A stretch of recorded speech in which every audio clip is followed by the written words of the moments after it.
अच्छा, तो आज हम बात कर रहे हैं सरमायाकारी की दुनिया में कंपनियों की असल कीमत जांचने के वो जदीद तरीकों पर।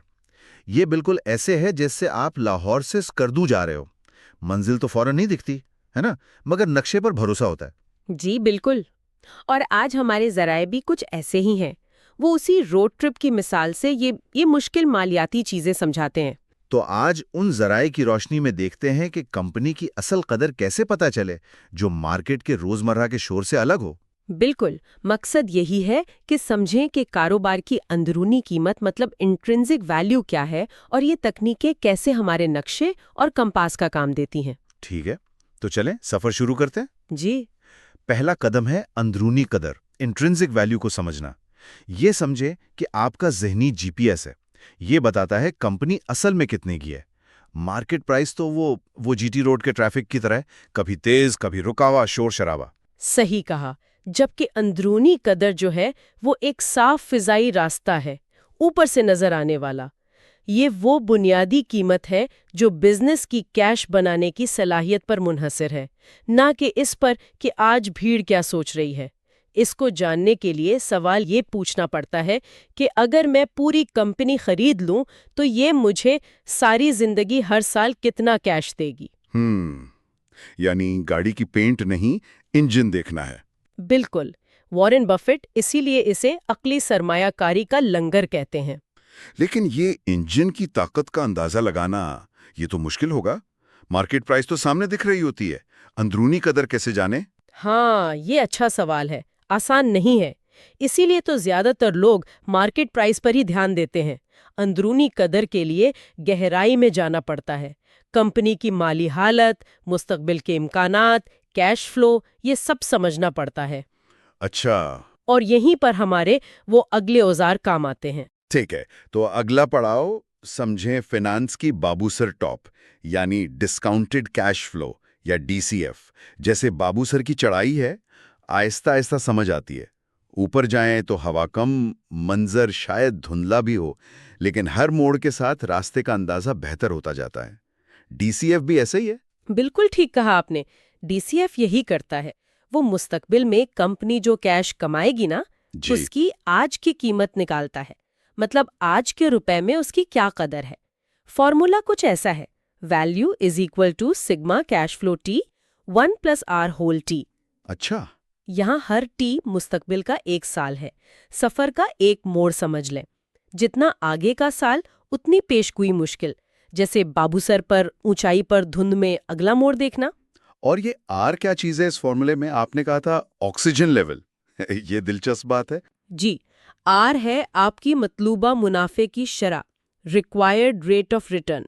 यानी आप इस इन्वेस्टमेंट से इसके रिस्क को देखते हुए कम से कम कितना कमाना चाहते हैं। ये आपका ऑक्सीजन लेवल है। अगर आप बहुत कम मुनाफा पर राजी हैं, आर कम है, तो शायद आप ज्यादा कीमत दे बैठें। जैसे ऑक्सीजन कम हो तो बंदा बेहोश हो जाता है। और अगर आर बहुत ज्यादा रख लें? तो फिर शायद आप कभी इन्वेस्ट ही ना करें, यानी चोटी तक पहुंचने से पहले ही वापस मुड़ जाएं, मौका खो दें। तो डीसीएफ इस्तेमाल करने में सबसे बड़ा चैलेंज क्या है फिर? मुस्तकबिल का कैश फ्लो ठीक ठीक अंदाजा लगाना। बिल्कुल, सबसे मुश्किल काम यही है, मुस्तकबिल का कैश फ्लो का अंदाजा लगाना। इसमें कंपनी की आमदनी, खर्चे, मार्केट के हालात, मुकाबला, मईशत, कितनी चीजों के बारे में अंदाजे लगाने पड़ते हैं। हाँ, जाहिर है। जरा सी गलती से अंदाजा बहुत बदल सकता है। इसीलिए डीसीएफ कोई एक वो हतमी नंबर नहीं देता, एक रेंज बताता है। ठीक। जैसे आप आंखों पर पट्टी बांधकर स्कर्दू तो नहीं चल पड़ेंगे ना। नहीं, बिल्कुल नहीं। इसी तरह डीसीएफ से एक मुनासिब कीमत की रेंज का अंदाजा लगाए बगैर सरमायाकारी करना वो खतरनाक हो सकता है। समझ गया। अगला मरहला है चलास क्रॉस करना, यानी price to book PB ratio. Chilas के पास वादी कैसी होती है? खुली, पुरसुकून, शायद थोड़ी बोरिंग भी लगे। पीबी रेशो कुछ ऐसा ही है? हाँ, कह सकते हैं।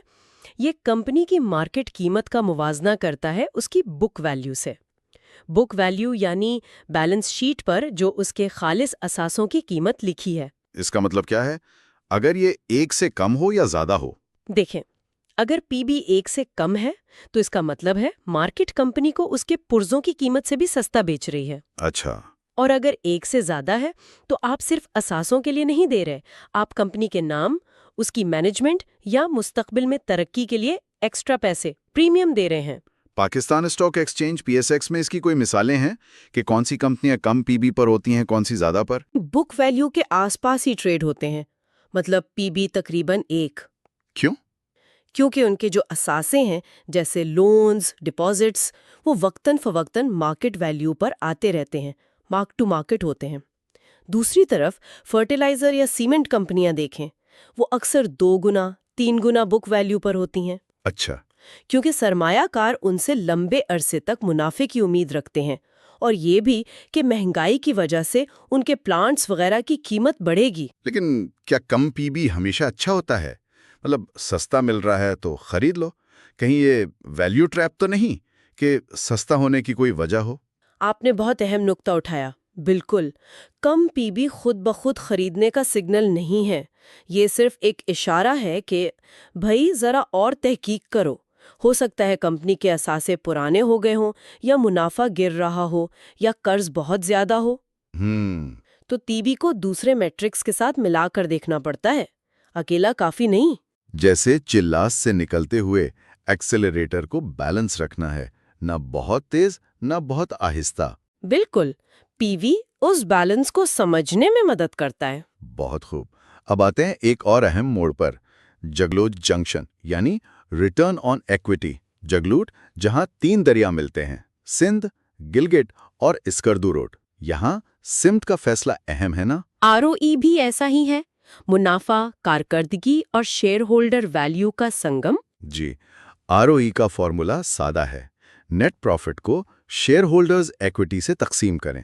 یہ بتاتا ہے کہ کمپنی شیئر ہولڈرز کے لگائے ہوئے ہر روپے پر کتنا منافع بنا رہی ہے۔ تو زیادہ آر او ای اچھا ہے، جیسے 20% سے زیادہ؟ ہاں، زیادہ آر او ای مطلب اچھی کارکردگی، جیسے ایک بہترین مائلیج والی گاڑی، ہر لیٹر پیٹرول آپ کو زیادہ دور لے جاتا ہے۔ اور کم آر او ای، جیسے 8% سے کم؟ وہ سمجھیں جیسے دوسرے گیئر میں پہاڑ چڑھ رہے ہوں، ایندھن تو جل رہا ہے مگر گاڑی آگے نہیں بڑھ رہی، ترقی سست ہے۔ یہ تو بڑا مفید میٹرک ہے، لیکن وہ جو قرض کی بات ہوئی تھی پہلے، کیا قرض زیادہ لے کر آر او ای کو وہ مصنوعی طور پر بڑھایا جا سکتا ہے؟ بالکل ہو سکتا ہے، اور ہوتا بھی ہے۔ اسے لیوریج کہتے ہیں۔ قرض لینے سے ایکویٹی کم ہو جاتی ہے نا نیچے، تو اگر اوپر منافع وہی رہے تو آر او ای بڑھ جاتا ہے۔ کمپنی ایسا کیوں کریں گی؟ کبھی ترقی تیز کرنے کے لیے، کبھی شیئر ہولڈرز کو خوش کرنے کے لیے۔ لیکن یہ خطرناک ہو سکتا ہے۔ زیادہ قرض والی کمپنی کا ہائی آر او ای ایک دھوکہ ہو سکتا ہے، جھوٹی چوٹی۔ اچھا، جیسے جگلوٹ کے بعد کوئی شارٹ کٹ جو لگے تو اچھا، پر آگے لینڈ سلائیڈ ہو۔ تو کیا چیک کرنا چاہیے؟ ہمیشہ آر او ای کے پیچھے قرض کی مقدار دیکھیں، ڈیٹ ٹو ایکویٹی ریشو، یہ بہت ضروری ہے۔ یہ بہت اہم احتیاط ہے۔ چلیں اب ہم تقریباً منزل پر ہیں۔ اسکردو جو اقتصادی کھائی یعنی اکنامک موٹ کے تصور کی نمائندگی کرتا ہے۔ اسکردو پہنچ کر کیسا لگتا ہے؟ جیسے گرینائٹ پہاڑوں میں چھپی ہوئی ایک محفوظ وادی۔ بالکل، یہی اقتصادی کھائی ہے، کمپنی کا اپنے مقابلے والوں کے خلاف ایک قدرتی پائیدار دفاع۔ جیسے اسکردو کا جغرافیہ اسے حملہ آوروں سے بچاتا ہے، ایک مضبوط کھائی کمپنی کے منافع کو مقابلے سے بچاتی ہے۔ جی، یہ وارن بفیٹ کا مشہور آئیڈیا ہے نا؟ جی، انہوں نے اسے بہت مقبول کیا۔ اس کی کئی قسمیں ہیں، 5 اہم یہ ہیں۔ پہلی، لاگت کا فائدہ، کاسٹ ایڈوانٹیج، جیسے کوئی شارٹ کٹ جو صرف آپ کو پتا ہو۔ مثال پاکستان میں جیسے فوجی فرٹیلائزر FFC، انہیں قدرتی گیس جو ان کا مین خام مال ہے وہ نسبتاً سستی ملتی ہے، یہ ان کا کاسٹ ایڈوانٹیج ہے۔ دوسری ہے نیٹ ورک اثر، نیٹ ورک ایفیکٹ، جتنے زیادہ لوگ استعمال کریں اتنا ہی دوسروں کے لیے فائدے مند ہو۔ جیسے جیز کیش اور ایزی پیسہ۔ بالکل، جتنے زیادہ یوزر اور دکاندار اتنا مضبوط نیٹ ورک۔ تیسری، سوئچنگ لاگت، سوئچنگ کاسٹ، جب گاہک کے لیے چھوڑ کر جانا مشکل یا مہنگا ہو، جیسے پہاڑی سڑک، ایک بار چڑھ گئے تو یو ٹرن مشکل۔ بینکوں کے کارپوریٹ اکاؤنٹس۔ ہاں، اچھی مثال ہے۔ कंपनियां आसानी से बैंक नहीं बदलती। चौथी किस्म, गैर महसूस असासे, इंटेंजिबल एसेट्स, जैसे मजबूत ब्रांड, पेटेंट, लाइसेंस, जैसे किसी खास इलाके से गुजरने का इजाजतनामा। जैसे दवा साज कंपनियों के पेटेंट, ग्लेक्सोस्मिथक्लाइन वगैरह। जी बिल्कुल, उनका ड्रग पोर्टफोलियो। और पांचवी है मौसर पैमाना, एफिशिएंट स्केल। जब मार्केट इतनी छोटी हो कि सिर्फ एक या दो कंपनियां ही ठीक से काम कर सकें, नए आने वाले की हिम्मत नहीं होती। जैसे दरिया पर एक ही पुल। हाँ, या जैसे पाकिस्तान रिफाइनरी लिमिटेड या SNGPL की पाइपलाइन की इजारादारी। इनमें से कौन सी खाई सबसे ज्यादा पायदार होती है, खास तौर पर पाकिस्तान जैसे मुल्क में? ये कहना मुश्किल है, हर इंडस्ट्री का अपना हिसाब है। लेकिन आम तौर पर नेटवर्क असर और मजबूत ब्रांड्स बहुत पायदार हो सकते हैं। कॉस्ट एडवांटेज भी अहम है, पर टेक्नोलॉजी या पॉलिसी बदलने से फर्क पड़ सकता है। स्विचिंग कॉस्ट भी मौसर है। अहम यह है कि कंपनी की खाई को पहचानें और देखें कि वो कितनी मजबूत और पायदार है। और जब ऐसी कंपनी मिल जाए जिसकी खाई मजबूत हो, तो उसे लंबे अरसे के लिए रखें, जैसे एक लाइफ टाइम रूट परमिट, क्योंकि ये दिफा आपके सरमाए को वो खामोशी से बढ़ाता रहता है। बेहतरीन। अच्छा, अब वापसी का सफर। स्कर्दू से वापस लाहौर, जगलोट, चलास, नरान, इस्लामाबाद, फिर लाहौर। ये वापसी का रास्ता PSX के मुख्तलिफ सेक्टर्स की तरह हैं। हर इलाके का अपना मौसम, अपनी सड़क, अपना ड्राइविंग स्टाइल। बिल्कुल। आइए जरा मुख्तलिफ सेक्टर्स को इसी रोड ट्रिप के इस्तियारे से देखते हैं।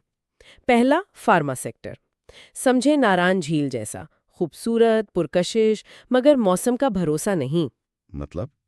मतलब इनोवेशन, नई दवाएं तो शानदार हैं, लेकिन एक गलत मोड़, जैसे ड्रैप की मंजूरी में देर, डॉलर का प्रेशर या कीमतों पर पाबंदी, सफर बदल सकता है। यहाँ सब्र और समझ चाहिए। जो कंपनियां R&D और ब्रांड्स पर पैसा लगाती हैं, वो लंबे अरसे में फायदा देती हैं। ठीक। अगला, बैंकिंग सेक्टर। उसे समझे इस्लामाबाद जैसा, मुनज़्ज़म, कानून का पाबंद, हर तरफ चेक पॉइंट्स, रेगुलेशंस। बैंक चलते हैं सूद के फर्क पर, नेट इंटरेस्ट मार्जिन पर, सस्ता पैसा लेकर महंगा देना। जी। जब स्टेट बैंक रेट बढ़ाता है, उनका निम अक्सर बढ़ता है। जब कम करता है, तो लोन की मांग बढ़ती है।